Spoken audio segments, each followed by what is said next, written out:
One of the main things wrong with our country is that we have gotten sloppy in our capitalism.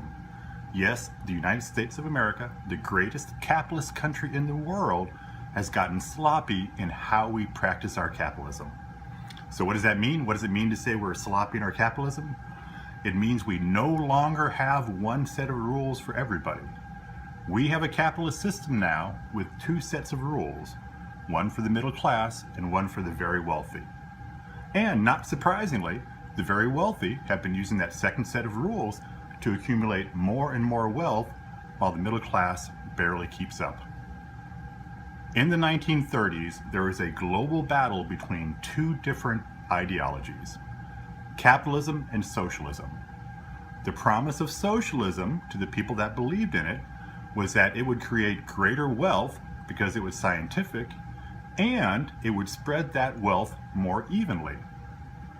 In the United States of America, to our credit, we did not fall for the lies of socialism. Instead, we took a different path.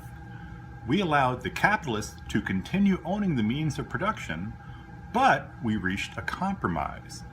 The compromise was that everybody would have a chance to get in the game, everybody would have a chance to participate in our capitalist system.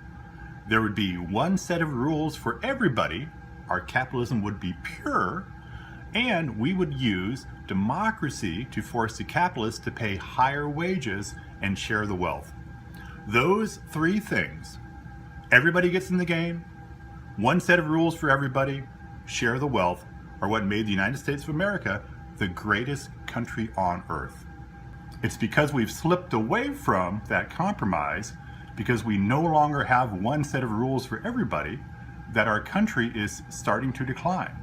We have reached a situation to where our capitalism is flawed, is messy, and it is undermining the future of the United States of America. So let me give you one example of two different sets of rules. If I'm a middle-class guy, and I'm a middle-class guy, I can't buy insurance on something I don't own. I can't get an insurance policy on my next-door neighbor's son. But if I'm very wealthy, I can buy insurance on things I don't own. And it turns out that buying insurance on things you don't own is amazingly lucrative. Tens of billions of dollars a year are made by those people that are allowed to buy insurance on things they don't own. And that's just one example. There are a good handful of examples to where the rules of capitalism are no longer one set of rules for everybody. They're one set of rules for the middle class and one set of rules for the financial elite, as Donald Trump might have called them. So Donald Trump has a decision to make, right? He got elected because people are frustrated that the system is rigged, that there are two sets of rules for everybody. Is Donald Trump going to change that? Is he going to take us back to an economy where there's one set of rules for everybody, middle class and the elite? Or is Donald Trump going to allow the current system to continue with a second set of rules for the very wealthy? I'm not exaggerating when I say the future of our country depends on what Donald Trump does. We as a nation will continue and will thrive and get stronger if we move back to pure capitalism. As long as we continue to practice sloppy capitalism with two different sets of rules, our country will continue to decline, and at some point we will reach a collapse.